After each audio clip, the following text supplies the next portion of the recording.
Bonjour. Pendant notre merveilleux voyage en Afrique, j'ai pu lire un livre qui m'a fait voyager dans le désert, une section du monde méconnue. Moi, Charlotte, je vais vous parler du fabuleux livre Reicha, fille du désert. C'est un thème magnifique qui parle du Sahara et de la culture touareg. Il fait voyager. Voici le résumé. Reicha est la fille des Touaregs, du désert et du sable. Elle et son clan voyagent et changent d'endroit tous les jours pour survivre. Ce n'est pas juste une question de survie, mais aussi de culture. Les Touaregs sont liés au désert et au sable. Reicha et sa meilleure amie, une Iklam, vont grandir dans cet entourage et vont en apprendre plus chaque jour. Du visage masqué de son cousin au manque d'eau, elle va passer par tous les chemins. Tout ça en apprenant la culture touareg. Le reste, c'est à vous de le découvrir. Mon premier lieu est le désert. C'est le lieu où que tout se passe. Les Touaregs marchent dans ce lieu et essayent d'y survivre. Qu'ils soient dans une ville ou sur des chameaux, ils sont toujours dans le désert. Les tempêtes, la recherche d'eau et les conflits se passent dans ce lieu. Le désert signifie vaste et inculte, abandonné, livré à la solitude. Il peut faire 80 degrés en été. La sorte de tente où dorment les Touaregs est mon deuxième lieu. Elle se nomme la Héenne.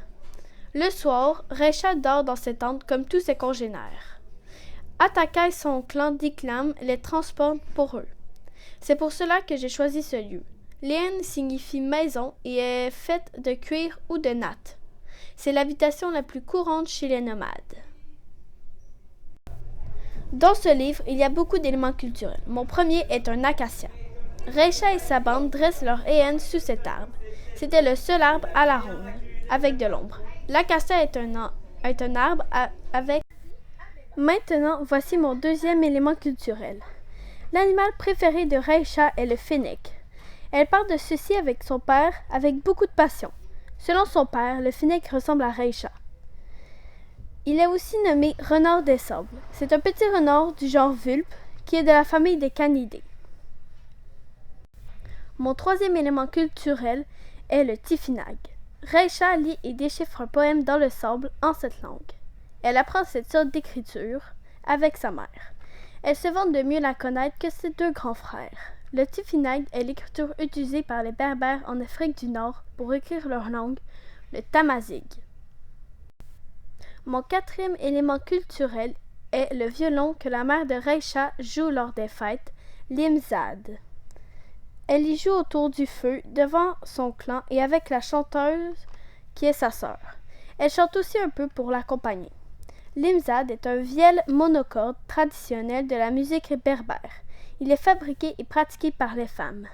Il est populaire pour les nomades. Mon cinquième élément culturel est le dieu Allah. Allah a guéri le bébé Ahmed d'une grande maladie selon les Touaregs et de leur guide. Tout le peuple touareg croit en lui et le vénère. C'est leur Dieu. Allah est le mot arabe qui désigne Dieu. Il signifie aussi le Dieu unique, issu du judaïsme. Mon sixième et dernier élément culturel est le Méhari. C'est le chameau du père de Reicha. Son père l'adore et raconte même une légende sur lui. Il l'accompagne partout où est-ce qu'il va. Ce chameau est nerveux mais court très vite.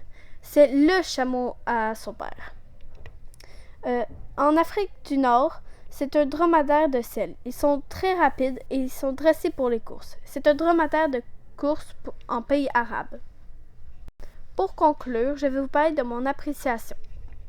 Vu que j'aime l'action et les rebondissements, je me suis ennuyée en lisant ce roman. J'ai aussi mal compris et je me suis mélangée lorsqu'il y a eu un bond de 3 ans dans le futur. Je me suis posé plusieurs questions sur leur culture et les nouveaux mots au cours de ma lecture. J'essayais de comprendre leur mode de vie tout au long de l'histoire. Même si je n'aime pas ce livre, je ne regrette pas de l'avoir lu parce qu'il m'a fait sortir de ma zone de confort. Faites attention au désert car il est très rare. Merci de m'avoir écouté et j'espère que j'ai eu le goût de vous le faire lire.